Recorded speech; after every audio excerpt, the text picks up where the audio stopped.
اسلام کے گلشن کو جن شہدائے عظام نے اپنا خون جگر دے کر سدا بہار کیا، ان میں امیر المومنین سیدنا حضرت عمر بن خطاب رضی اللہ عنہ کا نام سرفہرست ہے۔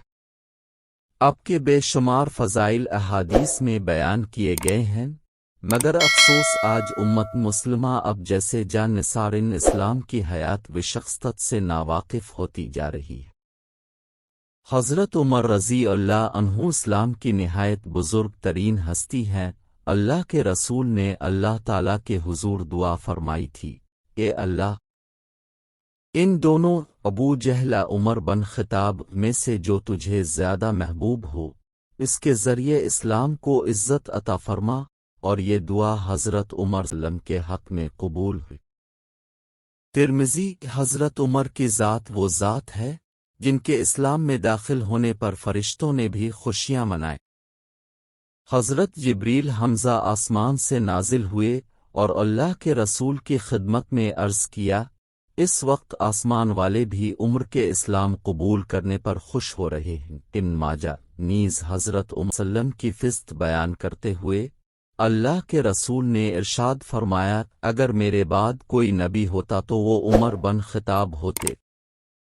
سابقہ امتوں میں کچھ محدث ہوتے تھے، وہ نبی تو نہیں ہوتے تھے، لیکن انہیں اللہ تعالیٰ کی طرف سے صحیح باتوں کا الہام ہوتا تھا۔ اللہ کے رسول نے ارشاد فرمایا، اگر میری امت میں کوئی ایسا شخص ہو سکتا ہے تو وہ عمر بن خطاب ہیں۔ اسی کا ثمرہ تھا کہ قرآن مجید میں بعض مقامات ایسے ہیں کہ جو کلمات حضرت عمر نے فرش پر کہے، وہی الفاظ عرش سے خدا کا قرآن بن کر نازل ہوئے۔ حضرت عمر کی فضیلت کا اندازہ اس بات سے کیجئے کہ خود خلاصہ کائنات نے حضرت عمر سے اپنے لیے دعا کی درخواست کی۔ واقعہ یہ ہے کہ ایک مرتبہ حضرت عمر نے اللہ کے رسول سے عمرہ کی اجازت طلب کی، تو اللہ کے رسول نے انہیں اجازت دیتے ہوئے ارشاد فرمایا، بھائی، ہمیں اپنی دعاؤں میں بھول نہ جانا۔ حضرت عمر فاروق رضی اللہ عنہ نے زمین کے بڑے حصے پر حکومت کی۔ اب کی خلافت کا ایک کمال یہ بھی ہے کہ ان کے دون خلافت میں کہیں کسی فتنے نے سر نہیں اٹھایا۔ حضرت عمر کی شہادت کا مختصر واقعہ یہ ہے کہ مدینہ منورہ میں فیروز نامی ایک پارسی غلام رہتا تھا جس کی کنیت ابو لولو تھی۔ اس نے ایک دن حضرت عمر سے آ کر شکایت کی کہ میرے آقا مغرہ بن شعبہ نے مجھ پر بہت بھاری محصول مقرر کیا ہے، اب کم کروا دیجیے۔ حضرت عمر نے تعداد پوچھی۔ اس نے کہا، روزانہ 2 درہم۔ حضرت عمر نے پوچھا کہ تو پیشہ کون سا کرتا ہے؟ بولا کہ نقاشاں آہن گری۔ آپ نے فرمایا، ان صنعتوں کے مقابلے میں تو یہ رقم زیادہ نہیں ہے۔ فیروز دل میں سخت ناراض ہو کر چلا آیا۔ دوسرے دن حضرت عمر صبح کی نماز کے لیے نکلے تو فیروز خنجر لے کر مسجد میں آیا۔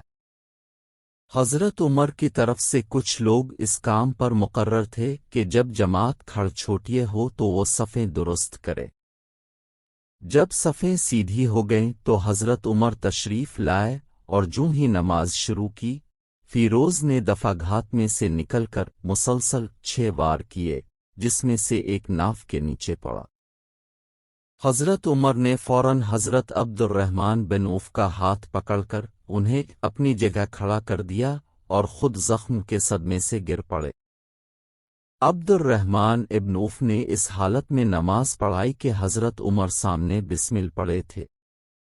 فیروز نے اور لوگوں کو بھی زخمی کیا، لیکن بالاخر پکڑ لیا گیا اور پھر خود کاشی کر لی۔ حضرت عمر کو لوگ اٹھا کر گھر لائے۔ سب سے پہلے انہوں نے پوچھا کہ میرا قاتل کون ہے؟ لوگوں نے بتلایا، فیروز۔ آپ نے فرمایا، الحمدللہ، میں ایسے شخص کے ہاتھ سے نہیں مارا گیا جو اسلام کا دعویٰ رکھتا ہو۔ لوگوں کا خیال تھا کہ زخم چندہ کاری نہیں ہے، غالباً شفا ہو جائے، چنانچہ ایک طبیب بلایا گیا۔ اس نے نبیذ اور دودھ پلایا، مگر دونوں چیزیں زخم کی راہ سے باہر نکل آئیں۔ حضرت عمر نے اس کے 3 دن کے بعد انتقال فرمایا اور محرم کی پہلی تاریخ ہفتے کے دن مدفون ہوئے۔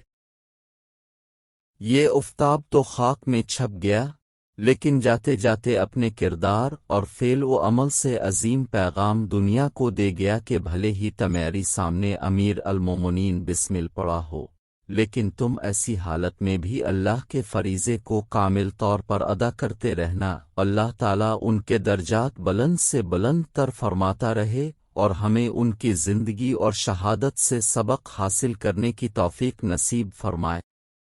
آمین۔